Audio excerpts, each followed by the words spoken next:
CQFD, ce qu'il fallait décrypter, la deuxième partie de l'émission. Bienvenue, si vous nous rejoignez, vous pouvez toujours réagir sur les réseaux sociaux avec le hashtag CQFD iTélé, toujours avec Véronique Reilsoult, Régis Lefebvre, Céline Braque et Bruno Jeudi. Et tout de suite, la question de la semaine.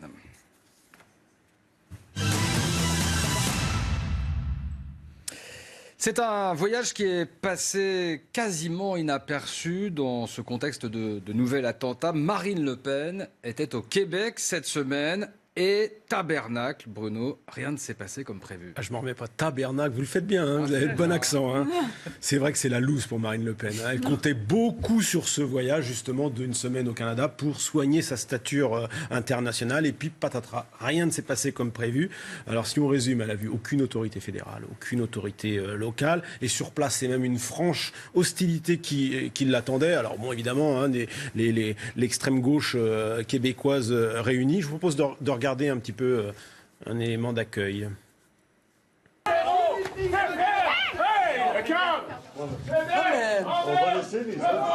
C'est une grande originalité.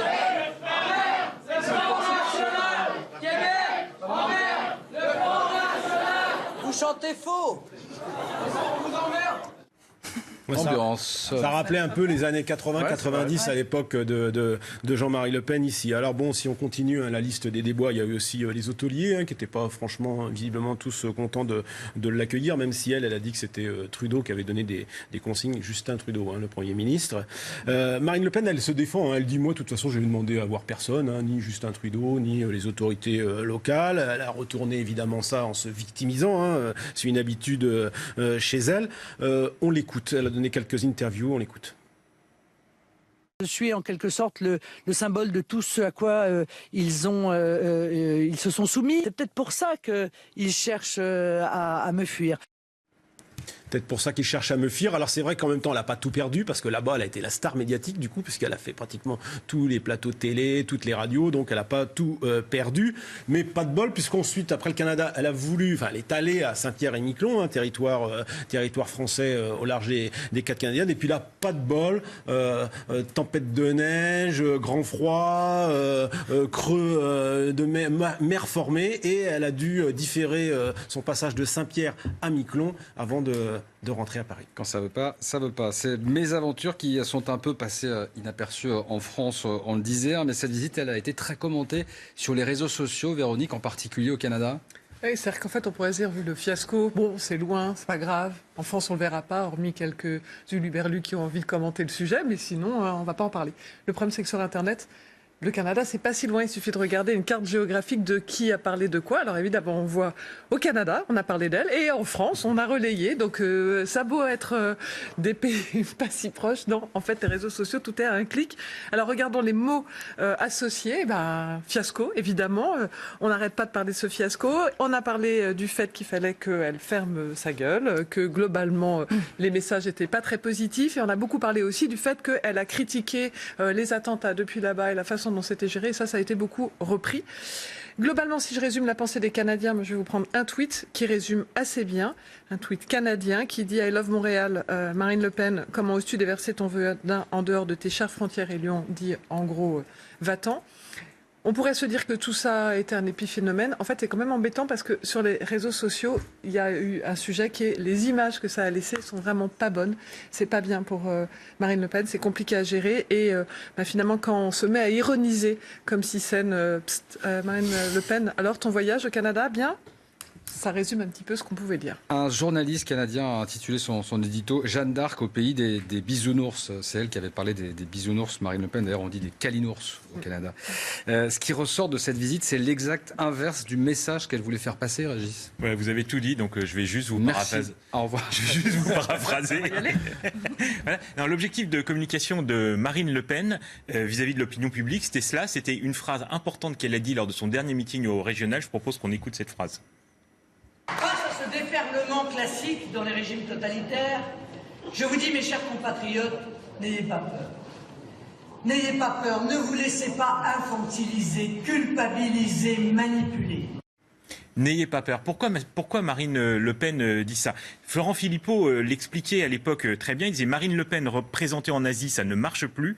Mais lancer que Marine Le Pen fracture la société, ça marche encore. Ça joue sur des ressorts qui existent. L'objectif affiché par le Front National, c'est donc d'établir un nouveau lien avec les Français, un lien, disent-ils, plus émotionnel. Alors il y a eu le fameux tweet avec ces chatons.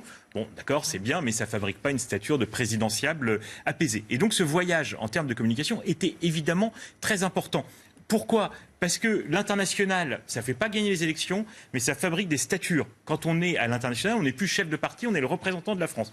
Deuxièmement, parce que le Canada, en effet, le Canada, dans l'imaginaire collectif, c'est sans doute un des pays les plus apaisés. Et apaisé, c'est le mot sur lequel elle veut construire son image. Aussi, le storytelling sur le papier pour Marine Le Pen était assez simple. Si Marine Le Pen fait une visite digne d'un chef d'État dans un pays aussi apaisé que le Canada, c'est la preuve qu'elle est apaisée et donc capable de ne plus faire peur. Mais ce schéma de communication, comme nous l'a rappelé Bruno et Véronique, s'est fracassé sur la réalité canadienne, quotidienne. Et je vous propose qu'on regarde une interview qui dit tout de Marine Le Pen à la télévision canadienne. Est-ce que on apaise la France quand on met l'accent sur des peurs qu'on peut créer chez les gens face à l'immigration, face au terrorisme, face à la situation économique? Vous croyez très sincèrement... Je vous pose la question. Est-ce que les immigrants sont des citoyens de seconde zone pour vous? Sont des Citoyens de seconde zone pour vous? Non mais madame, pardon. Entre ceux qui ont la nationalité et ceux qui n'ont pas la nationalité, il y a évidemment des différences. Mais pas au Canada avec les chartes québécoises, les Canadiennes des libertés. Madame, les c'est citoyens très bien. sont tous égaux. Non mais c'est parfait, c'est très bien. Je suis très heureuse pour vous. Je suis pas sûre que tous les Québécois soient très heureux. Pour quelqu'un qui allait chercher une construction d'image apaisée, évidemment, c'est pas réussi. La morale de tout ça, c'est que finalement, les politiques, c'est comme toutes les grandes marques, il y en a un ADN, et c'est très compliqué de faire un lifting si on ne fait pas un aggiornamento idéologique, un aggiornamento d'entourage. C'est une vraie question pour une candidate, évidemment, à la présidentielle, de pouvoir représenter la France à l'étranger. Est-ce qu'elle est crédible sur ce point dans les sondages, ou est-ce que c'est son talon d'Achille ? Oui, c'est une des fragilités de Marine Le Pen, puisque à la question si Marine Le Pen était présidente en 2017, est-ce que vous pensez qu'elle représenterait bien la France à l'étranger? Eh bien, les Français sont 69% à nous dire non. Et c'est ce qu'estiment aussi bien les sympathisants de gauche, à 88%, que les sympathisants de la droite. Hors FN, 74%. Finalement, les sympathisants du FN sont les seuls à considérer le contraire, et dans les mêmes proportions, puisque eux considèrent à 89% qu'elle représenterait, au contraire, très très bien la France à l'étranger. Finalement, ces 5 dernières années, on a pu constater une cote de popularité de Marine Le Pen en très forte progression, et aussi une amélioration dans le détail de son image sur des points très importants, comme la compétence, le fait qu'elle soit proche des gens, que ce soit quelqu'un, alors même si majoritairement les Français ne le pensent pas, mais elle a fait des progrès sur le fait d'être une femme d'État. Seulement, ce qui ressort encore beaucoup, c'est le fait qu'elle puisse être jugée raciste et agressive. Et je pense que ça explique aussi que la majorité des Français, dans ce sens-là, de Marine Le Pen, eh bien, ils se disent qu'au fond, cette personne, si elle était présidente de la République, ne renverrait pas forcément une bonne image de la France lorsqu'elle se déplacerait. Elle a choisi de tracer sa route, visiblement, pour quelques mois, en tout cas, en s'éloignant des médias traditionnels. Elle se fait de plus en plus rare. On a l'impression qu'elle se cherche encore, Bruno. Oui, en fait, Marine Le Pen, elle s'est pas remise des régionales perdues. Vous savez, elle a quand même été tout près de gagner dans le Nord-Pas-de-Calais, comme sa nièce. Et au fond, elle a pris un coup sur la tête, pour parler de manière triviale. Et c'est à ce moment-là qu'elle a décidé de changer son fusil d'épaule.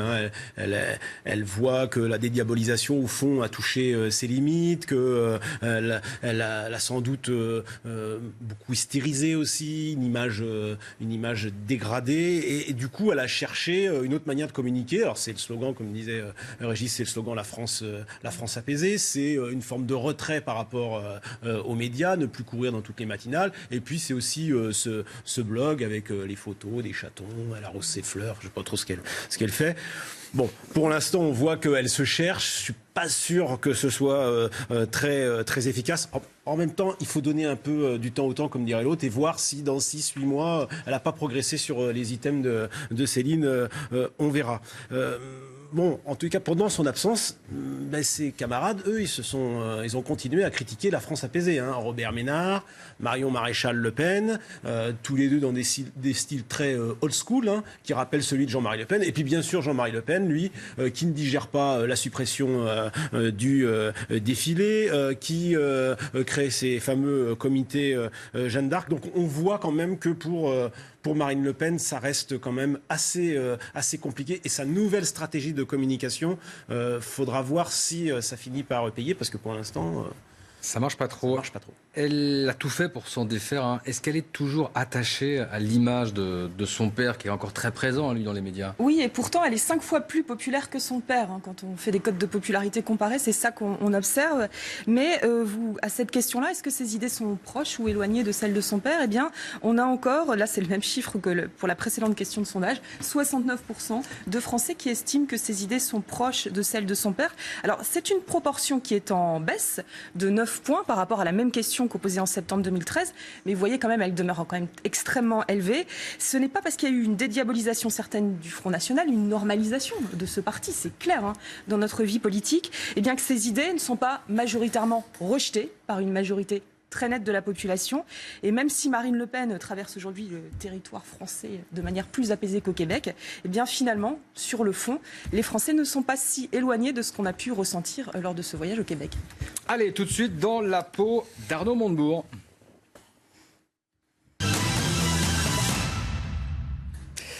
Bonjour à tous, je suis Arnaud Montebourg, ministre défroqué, officiellement retraité de la politique. Je garde les yeux rivés sur la présidentielle et je n'ai pas renoncé à faire entendre ma voix. Certains voient d'ailleurs en moi l'alternative à gauche. On dit même que le Parti communiste pourrait me choisir comme candidat.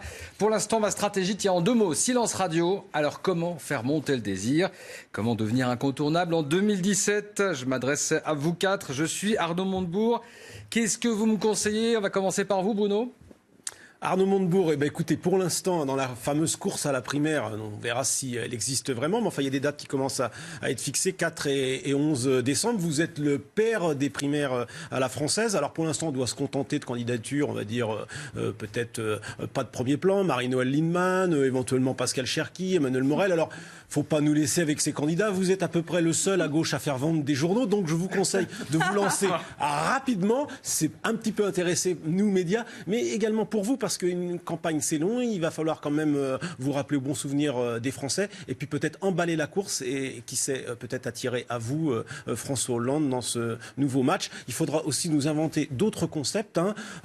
Peut-être pas recycler la démondialisation de 2011. Celui-ci, vous pouvez le mettre de côté. Il va falloir trouver autre chose. Je suis Arnaud Montebourg. Merci beaucoup, Bruno Jeudi. Sur la question de la stratégie numérique, qu'est-ce que vous me conseillez, Véronique? Moi, je vous dirais, ne changez rien. Ce que vous faites aujourd'hui, continuez à parler le moins possible, à vous exprimer le moins possible, à laisser les autres parler pour vous. De toute façon, vous avez une base de fans, vous avez le sens de la formule. Donc, comme le dit Bruno, vous allez bien nous trouver une nouvelle formule et quelque chose qui vous fera ressortir. Donc, pour le moment, moi, je vous dirais, ne bougez pas, restez comme ça et les autres vont vous prêter un destin et à ce moment-là, vous pourrez bouger. Merci beaucoup Véronique, je suis Arnaud Montebourg. Céline, qu'est-ce que vous me conseillez? Moi aussi, pardon pour Paris Match, mais je dirais que compte tenu du fait que vous n'avez pas une popularité très élevée, quand on vous mesure par rapport à vos autres potentiels concurrents de gauche, comme Christiane Taubira ou Martine Aubry, vous êtes quand même très loin derrière. Vous n'avez pas d'espace politique actuellement, c'est-à-dire entre Hollande et Mélenchon, on ne voit pas très bien où vous iriez chercher cet espace. Alors, en plus, si vous alliez directement à la présidentielle, vous seriez accusé, même à tort, de faire perdre François Hollande, si c'était lui qui était candidat et si il n'était pas élu à cette présidentielle. Donc je dirais, attendez, puisque votre heure n'a pas encore sonné. Ah non, carrément, j'attends 2022. Voire plus. Encore un peu, quoi, en tout cas. Bon, je suis Arnaud Montebourg. Merci beaucoup, Céline. Qu'est-ce que vous me conseillez, Régis, en termes de communication? Mais moi, je pars d'un constat, c'est que depuis 6 ou 9 mois, on ne vous entend pas, et pourtant, vous existez dans l'opinion publique. Et finalement, vous êtes en train de vous adopter à ces nouvelles règles de la communication politique, finalement, qui est que le silence, et Alain Juppé en profite aussi, est finalement le meilleur moyen d'être entendu. Donc je lui dirais surtout patientez, surtout ne parlez pas et attendez et faites ce pari pascalien qui va venir, c'est ce que vous faites, que le délitement de la gauche va venir. À partir de là, il y aura un affrontement mécanique entre deux hommes, vous et Emmanuel Macron, parce que vous êtes tous les deux le renouveau. Vous êtes tous les deux de style, vous êtes tous les deux expériences, la banque et l'industrie. Donc soyez prudents, soyez patients et attendez. Ah, on verra, tiens, si elle a lieu cette guerre Macron-Montebourg, ça pourrait être assez marrant. Hein, pour Paris Match, moi je réfléchis. allez, tout de suite, les winners et les losers de la semaine. Les winners et les losers, on commence par vous, Bruno. Winner ou loser cette semaine, vous avez choisi? Une loseuse, un nouveau visage socialiste, même un nouveau visage du gouvernement. Elle s'appelle Juliette Méadel, elle est secrétaire d'État aux victimes. Une winneuse. Voilà, une winneuse, j'ai dit loseuse. Non, c'est une winneuse, je le répète. Alors évidemment, au début, ça a beaucoup fait rire, hein, ce secrétariat d'État. Ce qu'on peut dire, c'est qu'en tous les cas, elle a eu du nez, hein, puisque cette semaine, elle avait rassemblé les différentes associations d'aide aux victimes du terrorisme qui étaient rassemblées à l'Élysée, dans le bureau de François Hollande, la veille des attentats à Bruxelles. Donc ça, c'était plutôt à mon point. Alors ce qu'il faut dire, c'est que c'est un secrétariat d'État qui a une vraie utilité. Elle a recensé en 2015 2160 dossiers de victimes. Alors des victimes physiques, des victimes psychologiques. Donc je pense que c'est un secrétariat d'État qui a une vraie utilité. Il avait existé du temps de Jacques Chirac dans le gouvernement Villepin.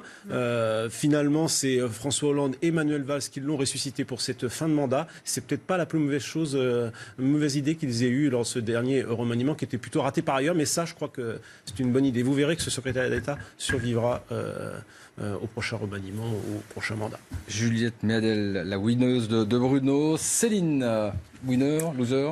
Eh bien, vous savez que lorsque les citoyens manifestent une certaine défiance envers le pouvoir en place, la panacée en ce moment, c'est de dire référendum, référendum. Or, c'est pas forcément la panacée. On voit que les Suisses commencent à s'enlacer. Voilà, le sondage c'est mieux. Non, ça ne remplace pas. Bref, il m'embrouille. Bref, je disais en Suisse, commencent à s'enlacer parce qu'ils sont interrogés tout le temps sur des sujets tellement techniques, bon, ils ont un petit peu du mal à pouvoir trancher. Et aussi, ça peut coûter quand même assez cher, ces référendums. Et mon loser, puisque c'était votre question, et le Premier ministre néo-zélandais John Key, qui voulait absolument changer de drapeau parce que le drapeau de la Nouvelle-Zélande est trop semblable à celui de l'Australie. C'était le principal problème. Donc vous voyez les deux drapeaux côte à côte. Et après, on voit celui qui a été élu comme alternative possible.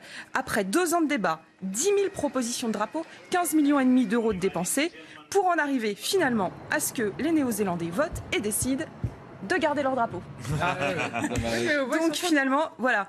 Le Premier ministre a bien tenté. Hein. Ce n'est pas parce que l'issue du scrutin n'est pas celle que j'attendais que le processus ne valait pas le coup. Mais la facture passe très très mal en Nouvelle-Zélande. Nous, on a bien fait les questionnements pour changer de nom. Hein. Dans les régions, hein. Pour les noms des régions. Ça, mais on a changé quand même. On a changé quand même. Hein. Régis. À votre avis? On n'a pas fait de ça faisait longtemps. Ça se passe forcément aux États-Unis. Non, ça se passe en Argentine. mais Mieux qu'un dernier tango à Paris. Découvrons ce talentueux Obama Il est un petit peu... qui disait ne pas savoir danser le tango. Moi, je trouve que pour quelqu'un qui ne sait pas danser le tango... Mais il sait tout Il a faire. une jolie robe. Très jolie robe. Il a pris des cours. Moi, je trouve qu'il a pas l'air très à l'aise d'adieu, quand même. Ça a l'air très détendu quand même. Non, il est pas très détendu pour ce... Il ne sait pas danser, c'est pas mal. Barack Obama qui fait du tango, donc le winner de la semaine pour Régis. Enfin, Hollande n'a pas Véronique. dansé en Argentine. Hein. Ouais. Véronique, on termine par vous, winner, loser cette semaine. Ouais, c'est un winner, c'est un Belge. Et tout à l'heure, j'avais le temps de vous dire, mais dans les réactions qu'il y a eu beaucoup de réactions avec l'humour belge. En fait, il y a un jeune humoriste qui s'appelle Guillaume, qui a fait une vidéo tout de suite après les attentats, qui a été vue plus de 7 millions de fois. C'était sans doute la meilleure des réponses aux attentats. Et je vous laisse regarder un tout petit extrait, mais elle est vraiment drôle à regarder en entier. Faut vraiment être une petite bite pour se faire exploser en échange de vierges. Et quand bien même on leur donnerait leurs vierges. Ça fait quand même des années qu'ils ont perdu leurs couilles. Bon à la rigueur on peut leur donner mamie. Elle a quand même très peu servi. Oui maman, tous les terroristes sont des trous du cul. Mais tous les trous du cul ne sont pas spécialement des terroristes. Ben non. Regarde papa. Non maman, je vais pas rester à la maison uniquement parce que tu as peur. Tu sais bien que si je pouvais rester affalé dans le canapé toute la journée, je le ferais. Mais s'il y a bien une journée où il faut se bouger le cul et descendre dans les rues, c'est aujourd'hui. Mais je sais qu'ils sont dangereux et armés. Et alors maman, je vais leur foutre mon stabilo dans le cul, ils nous feront chier en couleur comme ça. Voilà, Guillaume. Et donc, vous le retrouvez sur les réseaux sociaux. Merci beaucoup. Merci à tous les quatre. Merci à Emmanuel Fleury pour l'édition, à toute l'équipe en régie, bien sûr. Merci à vous, surtout, de continuer à nous suivre, de nous être fidèles. CQFD, c'est tous les vendredis 21h et tous les samedis 10h, 14h. Ciao à tous.